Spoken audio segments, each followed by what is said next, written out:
Bharat China కలిసి పనిచేయాలి. ప్రధాని మోదీ పిలుపు. జపాన్ పెట్టుబడులకు ఆహ్వానం. స్వాగతం సుస్వాగతం రావయ్యా రావయ్యా నీ ముద్దు ముద్దు మాటలేందో చెప్పయ్యా చెప్పయ్యా అని జపాన్ల ముచ్చట్లు పెట్టిండు. డప్పు సప్పుళ్ళతోటి నాట్యాలతోటి సప్పట్లతోటి స్వాగతం పలికిర్రు.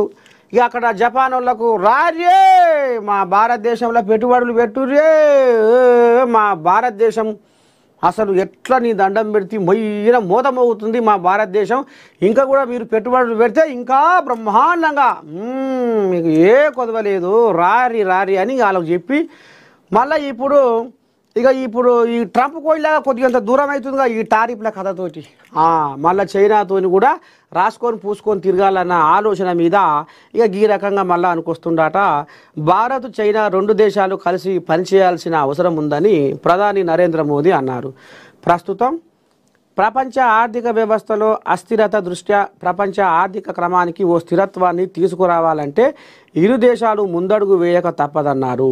డ్రాగన్తో పరస్పరం గౌరవం, ఆసక్తి, సున్నితత్వంతో వ్యవహరిస్తూ ఈ రకంగా ఇప్పుడు చైనాతో కూడా మనము ఈడంగా ఆడంగా రాసుకొని పూసుకొని తిరిగి పనిచేయాలి అనేది కూడా ఇప్పుడు మోడీ అనుకొస్తుండు.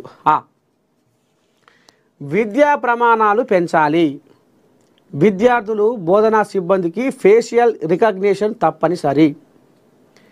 ఒకే విభాగం పరిధిలోకి విద్యాశాఖ నిర్మాణాలు. గ్రీన్ ఛానల్లో మధ్యాహ్న భోజన బిల్లుల చెల్లింపు. విద్యాశాఖ సమీక్షలో సీఎం రేవంత్ రెడ్డి.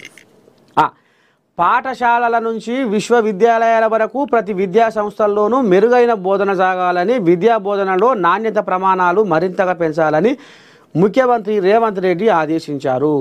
పాఠశాలలు, కళాశాలలు, ప్రొఫెషనల్ కోర్సులు బోధించే కళాశాలల్లో విద్యార్థులు, బోధనా సిబ్బందికి ఫేషియల్ రికగ్నిషన్ తప్పనిసరి చేయాలని సీఎం ఆదేశించారు. ముఖ గుర్తింపుతో హాజరు శాతం మెరుగవడంతో పాటు ప్రొఫెషనల్ విద్యా సంస్థల్లో లోటుపాట్లను అరికట్టవచ్చన్నారు. విద్యాశాఖపై ఐసీసీలు ముఖ్యమంత్రి రేవంత్ రెడ్డి శుక్రవారం సమీక్ష నిర్వహించారు. విద్యాశాఖ పరిధిలో అదనపు గదులు, వంట గదులు, మూత్రశాలలు, మరుగుదొడ్లు, ప్రహరీల నిర్మాణం, వివిధ విభాగాలు చేపట్టడం సరికాదని సీఎం అభిప్రాయపడ్డారు. ఈ నిర్మాణాల నాణ్యత ప్రమాణాలు, నిర్మాణ పర్యవేక్షణ నిధుల ఈ రకంగా మొత్తానికి విద్యా ప్రమాణాలు పెంచాలి. విద్యార్థులు, బోధనా సిబ్బందికి ఫేషియల్ రికగ్నిషన్ తప్పనిసరి అని మరి ఈ రకంగా ముఖ్యమంత్రి ఆంబాయం వెళ్ళబోసుకుంటుండు. చూద్దాం.